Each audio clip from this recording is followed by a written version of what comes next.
protests across the country for the president to know the truth of what the people of Kenya feel. Yet, there is an organization paid for by the public to brief the president and the government about the feeling of the Kenyan people. Officers of the National Intelligence Service, officers of the National Police Service have told me in confidence they did not get advance intelligence briefs about the magnitude of the protest in Eldoret, in Kericho, in Nairobi, in Githurai, in Embu, in Nyeri. Since independence, there has been protests around Parliament. Never have protesters invaded and gotten inside Parliament. Senior officers have told me in confidence they did not have an advance intelligence brief about the intensity of the protest so that they prepare in advance. The National Intelligence Service slept on the job. And the problem is simple. The Director General of the National Intelligence Service, Noordin Haji, was a junior officer in the National Intelligence Service before he was appointed as DPP. When he was appointed to the office of the Director General, because of inferiority complex, he chased away all the people who were senior to him when he was in the service, therefore crippling the capacity of that service and making it dysfunctional. 3 directors were chased away and reassigned to desk jobs in ministries across government.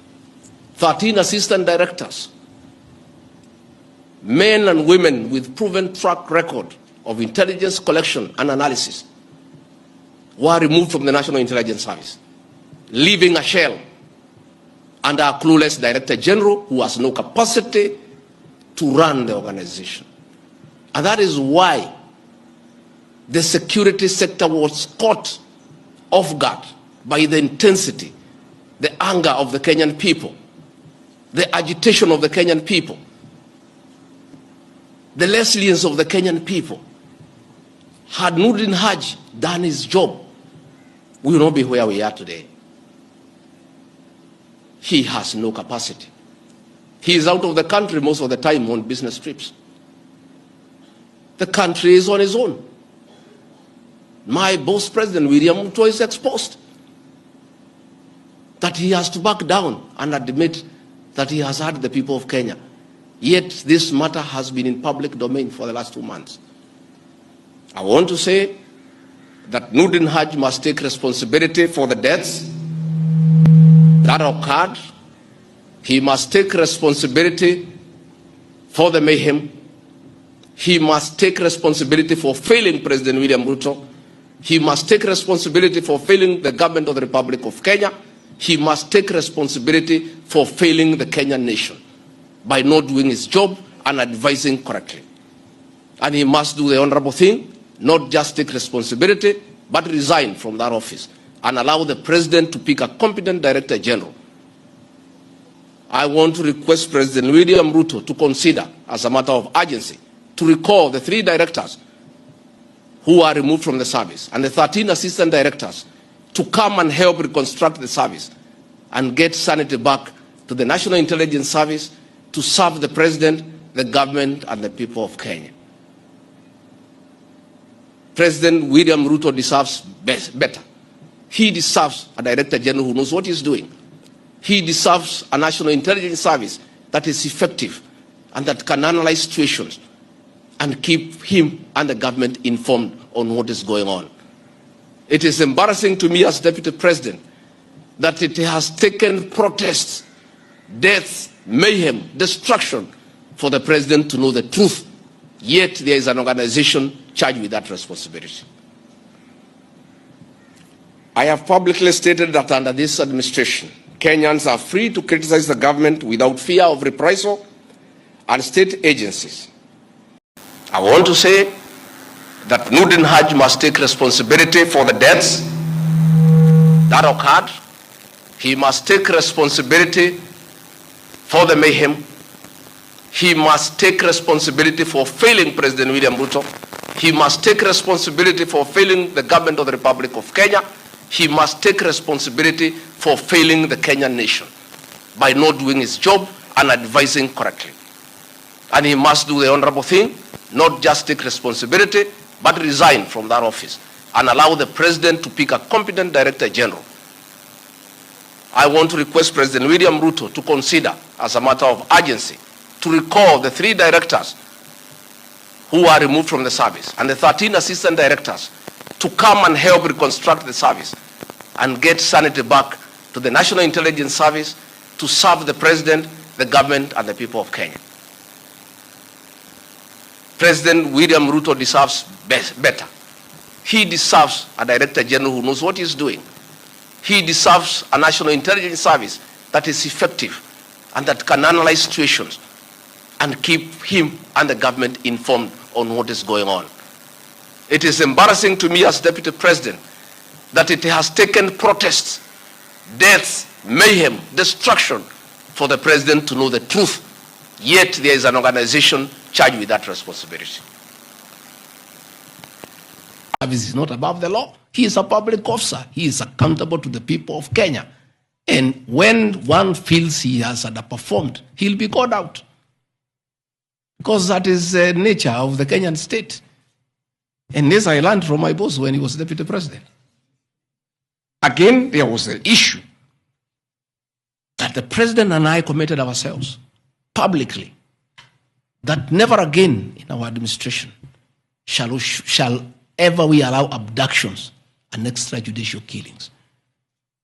Despite the police keeping on misleading the President to say that there are no abductions, you all know, you have evidence on video that they have happened.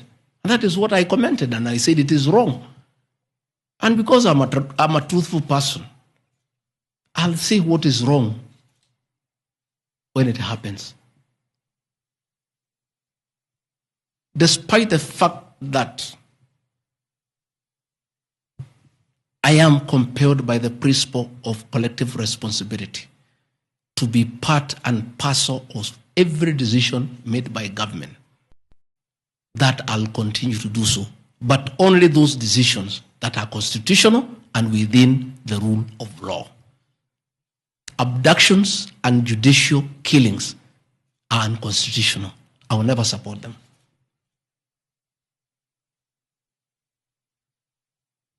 President William Ruto has been criticized left, right, and center. I have not seen him take anybody to court for criticizing him. Why is Rigathi Gachagua being impeached for calling out the Director General of the National Intelligence Service?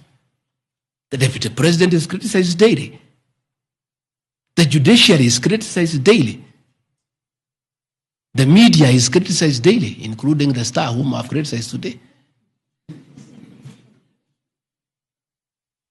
But that is as far as it goes. And again, despite being just the Deputy President, I enjoy a constitutional right in the Bill of Rights, freedom of speech.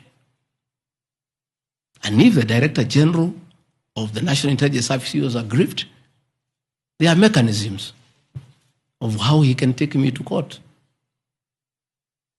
and sue me for defamation. And I will be able to argue why I said what I said. So that is not a ground for impeachment. I mean, that is curtailing liberties, the freedom of expression, the freedom to hold public officers accountable for their actions. It's been confirmed here by Muturi that the abductions were really under his command, because he's the one who made the call and the young man was released. So if your son or daughter is released and you cannot get hold of William Ruto, what does that mean to us?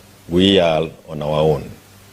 When we have the likes of Sudi, Kamket, Kimani Ichung'wah, and Farah Marin, allowing the utterances that we have heard from their mouths in the presence of William Ruto, and to the amusement of him, William Ruto, kwa sababu yeye ndio alikuwa anapiga makofi kuliko wananchi wanapotukana watu.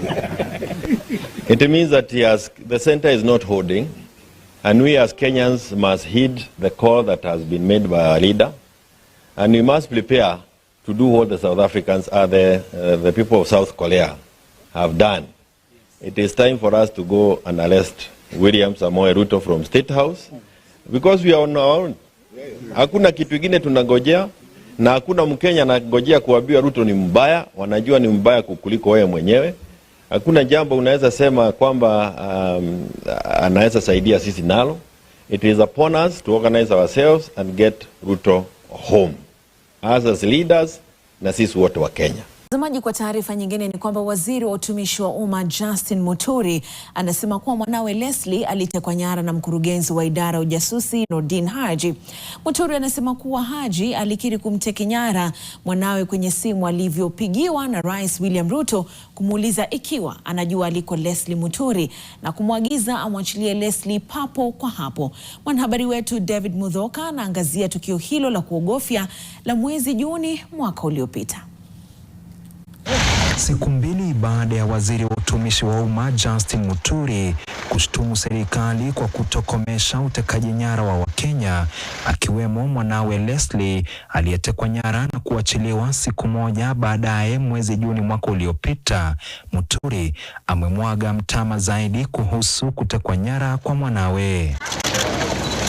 Katika taarifa ya kurasa 3 aliyoandika katika kituo cha polisi cha Kilimani leo mchana, Muturi amepasua mbarika na kusema wazi kuwa mwanawe alitekwa nyara na mkurugenzi wa idara ya ujasusi Noordin Haji.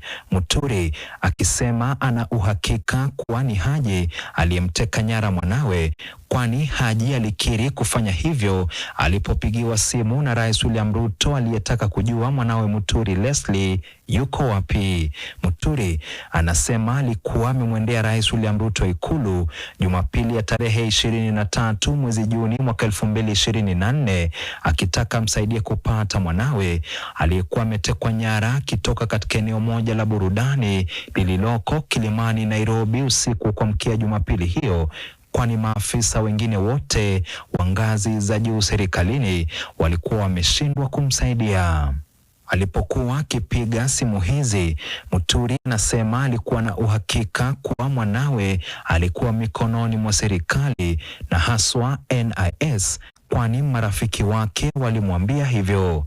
Kati ya maafisa na usema walishindwa kumsaidia kabisa licha ya kuwapigia simu mara kwa mara ni mkuu wa polisi wakati huo Japhet Koome, ambaye Muturi anadai alimwambia mara mbili kuwa mwanawe hakuwa ametekwa nyara na polisi bali na wahalifu waliotaka kumwibia gari. Afisa mwingine anayedaiwa kupigiwa simu na Muturi ni katibu katika wizara ya usalama Raymond Omolo, ambaye kulingana na Muturi anasema alimwambia kama tu Koome kuwa na shuku mwanawe alikuwa amechukuliwa na wakora wala sio serikali. Maafisa wengine ambao Muturi anasema aliwapigia simu na kuwatumia arafa ila wa kuchukua simu zake wala kujibu ni mkurugenzi wa idara ya upelelezi DCI Mohamed Amin, mkurugenzi wa idara ya ujasusi NIS Noordin Haji, pamoja na mkurugenzi wa kitengo cha kupambana na ugaidi ATPU Said Kiprotich Mohamed, licha ya mwanawe kutekwa nyara na watu waliokuwa kwenye gari lililoshukiwa kutumiwa na ATPU kwenye operesheni mbalimbali. Baada ya kutopata majibu yanayostahili, Muturi anasema alimtumia arafa Rais Ruto akimjuza yaliyomfika mwanawe ila hakujibu pia. Muturi anasema baada ya kukosa jibu la rais mara ya kwanza, alimpigia simu waziri wa usalama wakati huo na naibu rais sasa Profesa Kithure Kindiki na kumwambia yaliyotukia, na Kindiki akaahidi kuongea na Haji. Muturi anasema Kindiki alimpigia simu dakika 15 baadaye na kumwambia ameongea na naibu wa Haji aliyemweleza kuwa NIS haijamchukua mwanawe. Akiwa ana uhakika kamili kuwa NIS ndiyo iliyo na mwanawe, Muturi anasema alimtembelea Rais Ruto Ikulu na kumwambia yanayoendelea, ikiwemo hatua yake ya kumtumia Ruto arafa usiku wa manane. Muturi anasema Ruto alimpigia simu Haji, ambapo Haji alikiri kuwa ndiye aliyemzuilia mwanawe Muturi Leslie. Muturi anasema Ruto alimwagiza Haji kumwachilia Leslie mara moja, na saa moja baadaye Leslie alipiga simu kusema kuwa amewachiliwa. Ufichuzi huu kijiri wakati wa ndani wa Rais William Ruto wanataka kumuondoa ofisini kwa kukemea utekaji nyara. Muturi amesema kuwa haogopi chochote. I would just say bring it on. At my age, I'm not the kind of person to respond to some of it is really very perfunctory statement made by fairly inexperienced politicians. I think they're not worthy my response. So if anybody thinks that I don't know what I'm doing, then they are up for a rude shock.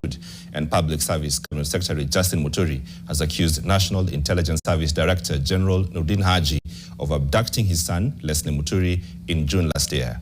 Muturi, who at the same time was the country's Attorney General, has claimed that Haji confessed to President William Ruto that he was behind his son's abduction and only released him after the president instructed him to do so. NTV's David Mudoka reports on Muturi's bombshell that may just reveal who's behind the wave of abductions in the country. After being challenged by the Directorate of Criminal Investigations, DCI, to record a statement at DCI Kilimani in Nairobi on the abduction of his son Leslie, Public Service Cabinet Secretary Justin Muturi accepted the challenge, arriving at the Kilimani police station a few minutes past 2 p.m. on Tuesday to tell his side of the story. In his 3-page statement, Muturi has given a blow-by-blow account of how the abduction happened, his efforts to secure the release of his abducted son, and President William Ruto's successful intervention. Muturi begins by stating, and I quote, "On the 22nd of June 2024, at 9:29 p.m., I received a call from Wairimu, the wife of my son Leslie Muturi, telling me that she had been informed by Embakasi West MP Mark Mwinje, who was together with Leslie at an entertainment joint in Kilimani, that he had been abducted by armed, hooded gangsters." Muturi states that he immediately began the search for his son, stating, and I quote, "I called the Inspector General of Police, Japhet Koome, and he promised to circulate the information among various police stations and then call me back. I then called Interior PS Raymond Omolo, and he assured me that he will take action." Muturi, who at the time was the country's Attorney General, continues, "I also tried to reach the Director Criminal Investigations, DCI Mohammed Amin, but his phones went unanswered. I tried calling the National Intelligence Service NIS Director Noordin Haji, but he did not answer either. The Public Service CS for the state. After an hour, I called the IG again. He informed me that he had alerted all personnel on all routes, suspecting it was a robbery. I then called Raymond Omolo again, and he informed me that he had contacted several agencies to assist in finding Leslie. However, he was still inclined to believe it was a carjacking. Muturi says he escalated the matter, saying, "Around 3 a.m. I decided to send a WhatsApp message to the president. Someone gave me the contact of Saeed Kiprotich Mohammed, the director of Anti-Terrorism Protection Unit, ATPU, as we had identified the Prado used to abduct my son and learned that such vehicles were often used by ATPU. I called Mohammed, but he did not answer or respond to my text message." The next day, Muturi states, between 10 and 11 a.m., a friend from NIS called informing me that my son was being held by their people. Just before 1 p.m., I decided to call Professor Kithure Kindiki, the Interior Cabinet Secretary then. 15 minutes later, Professor Kindiki called back, saying he had spoken with the DG of NIS, who denied holding Leslie. Running out of options, the CS says, I decided to drive to State House to see the president in person. I informed the president about my message, and he explained that his phone had crashed due to an overload of messages.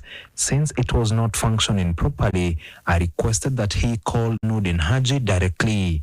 Muturi says that was when his worst fears were confirmed. The statement concludes, standing outside the pavilion, I heard the president ask Noordin Haji if he was holding my son. Noordin confirmed that he was indeed holding my son, and the president instructed him to release Leslie immediately. Slightly over an hour later, Leslie called me to say he had been released and was at home. End of quote. The statement comes only days after Muturi had hit out at the government for failing to end abductions. His scathing attack was met with backlash from a section of Ruto allies who threatened to impeach Muturi. Wewe ujiuzulu, kuja ongea huku nje kama raia mwema. Ushike microphone kama raia mwema ukiongelesha ukigonga hiyo serikali. Lakini huwezi gonga serikali ukiwa ndani yake. Haiwezekani. I would just say bring it on.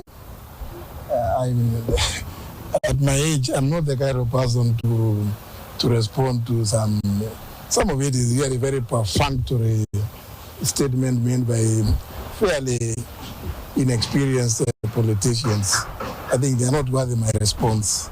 So if anybody thinks that I don't know what I'm doing, then they are up for a rule.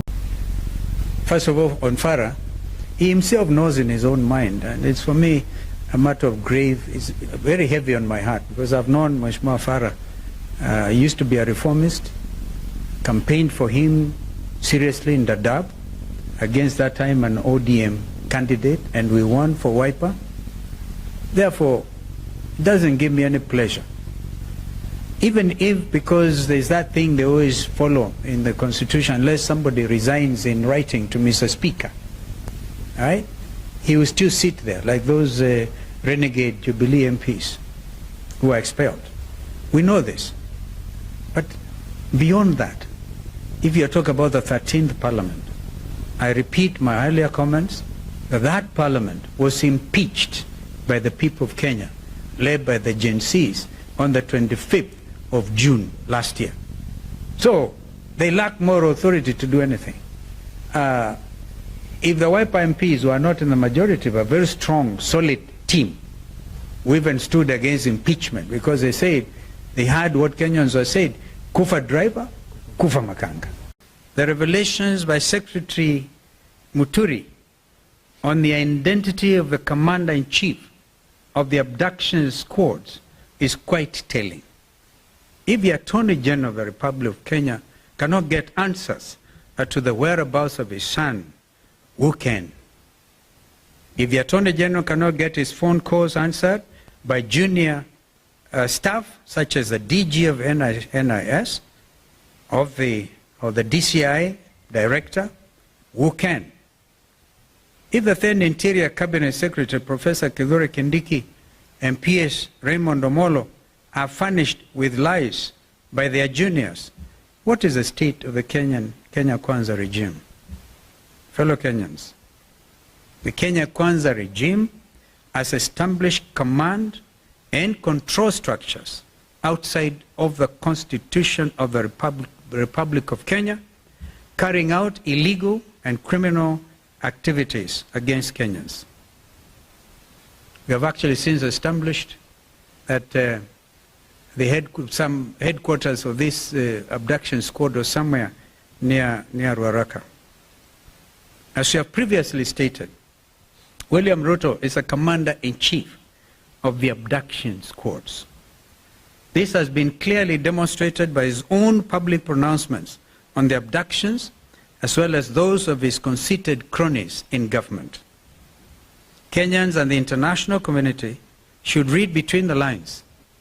Mr. Ruto and his lieutenants' chest thumping over 2 weeks ago in Bungoma was not only a gross violation of Mr. Ruto's oath of office, it also bore all the hallmarks of a dictatorship and a crude attempt to instill fear in Kenyans by subduing them into silence. Mr. Noordin Haji's conduct is unbecoming. He has become a huge threat to justice, the rule of law, accountability. Country must shape up or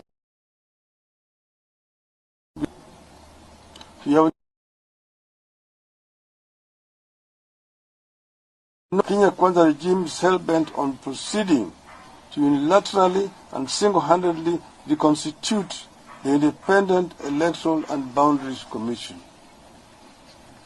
This comes against the backdrop of the earlier illegal forcing out of 4 commissioners who disagreed with Mr. Fuller Chebukati over the presidential election results. A biased and partisan IEBC is being put in place. Kenyans know what such a commission has done to this country before.